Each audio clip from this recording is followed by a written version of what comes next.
Hello అందరికీ welcome back to our channel మమతల కోవెల. మరొక mini వ్లాగ్‌తో అయితే మీ ముందుకొచ్చేసాను. నేను మీ లక్ష్మిని. ఈరోజు నాగుల చవితి గదా! నాకైతే ఇంట్లో పూజ అంతా 5 కల్లా కంప్లీట్ అయిపోయింది. ఎందుకంటే టెంపుల్‌కి వెళ్ళాలి. అక్కడ క్యూ లైన్ ఎక్కువగా ఉంటుంది. అందుకని చెప్పి నేనైతే ఈరోజు 3:30కి లెగిసాను. కాకపోతే ఏంటంటే చాలా త్వరగా అయితే పూజ అయిపోయింది. ఇప్పుడు నేను పోస్ట్ చేస్తున్న వీడియో వచ్చేసి కార్తీక మాసం 4వ రోజు. అదే నాగుల చవితి రోజు వీడియో పోస్ట్ చేస్తున్నాననమాట. డే 3ది రేపు పోస్ట్ చేస్తాను. ఈరోజు నాగుల చవితి కాబట్టి, సో, నాగుల చవితికి సంబంధించింది గుడికెళ్ళాను కాబట్టి, అందుకని ఈ వీడియో అయితే ఈరోజు పోస్ట్ చేస్తున్నాను. సో, ఈరోజైతే పూజ అంతా కంప్లీట్ అయింది. ఈరోజు వర్షం ఏమి లేదు. చాలా ప్రశాంతంగా, చక్కగా, మంచిగాననింది. పూజైతే చేసుకున్నాను. ఉసిరి చెట్టు దగ్గర లాస్ట్ ఎవ్రీ ఇయరు రాయి ఒకటి అరేంజ్ చేస్తారు మా వారు ముగ్గేసుకొని చక్కగా దీపారాధన చేసుకోవడానికి. ఈ ఇయర్ అయితే అలా వేయటానికి కుదరలేదనమాట. అందుకనే నేల మీదే ఇలా బియ్యపు పిండితో ముగ్గు వేసుకొని ఇలా దీపారాధన చేసుకుంటున్నాను.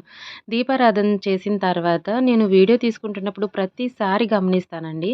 ఆ ఆకులు మధ్యలో అదే చామదుంప ఆకులు, పెద్ద ఆకులున్నాయి గదా! తామరాకుల్లాగా అటుకి, ఇటుకి మధ్యలో దీపం ఉంటుంది. ఎంత అందంగా కనిపిస్తుందో. సో, ఈరోజైతే స్వామివారికి శనివారం కాబట్టి తులసి దళము మా ఇంట్లో చిన్న కుండీలో చిన్న మొక్క ఉంది. తులసి దళం అయితే స్వామివారికి పెట్టి, ఇంకా నైవేద్యంగా వడపప్పు, బెల్లం, చెట్టుది జామకాయ ఉంటే పెట్టేశాననమాట. గుడికి సంబంధించినయి తీసుకెళ్ళటానికి ముందు రోజే నైటే అన్నీ సిద్ధం చేసి పెట్టుకున్నాను. మళ్ళీ హడావుడి లేకుండా. ఇవైతే అక్కడ దానం చేయటానికి బియ్యం, ఇంకా రూ. 1 కాయిన్స్ కొన్ని తీసుకున్నాను. ఇక గుడికి వెళ్ళిన తర్వాత ఇక్కడ కూర్చొని గౌరమ్మని చేసుకొని పూజ అయితే చేసుకున్నాను. గుడిలో చాలామందయితే ఉన్నారు. నార్మల్ డేస్‌లో అంత ఎక్కువ లేరు కానీ సోమవారము ఇంకా పౌర్ణమి రోజైతే చాలామందుంటారండి.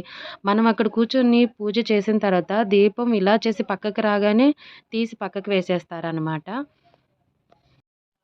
ఇంకిదొచ్చేసి గుడి నుంచి వచ్చిన తర్వాత అనమాట. నేనక్కడైతే ఓన్ వాయిస్ ఇద్దామని అనుకున్నాను. కాకపోతే గుడిలో నుంచి సాంగ్స్ ఒస్తున్నాయి. మళ్ళీ కాపీరైట్ అలా పడుతుందని చెప్పి, సో, నేనిచ్చిన వాయిస్‌ని మ్యూట్ చేసేసి ఇక్కడ వాయిస్ ఇస్తున్నాను.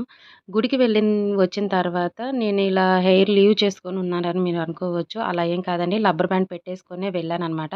ఇంటికొచ్చిన తర్వాత ఇక రబ్బర్ బ్యాండ్ తీశాను జుట్టు ఆరలేదని చెప్పి. పుట్టలో పాలు పోసిన రోజేంటంటే, అంటే కత్తితో కోసినయేమి తినకూడదంటారు. అంటే అదేనండి చాకుతో అలా కత్తిపీటతో కోసినవేమి తినకూడదనమాట. నేను ఉపవాసం అయితే ఏమీ లేను కానీ, ఈరోజు కత్తితో కోయటం, కత్తితో కోసినవైతే అలాంటివి తినను.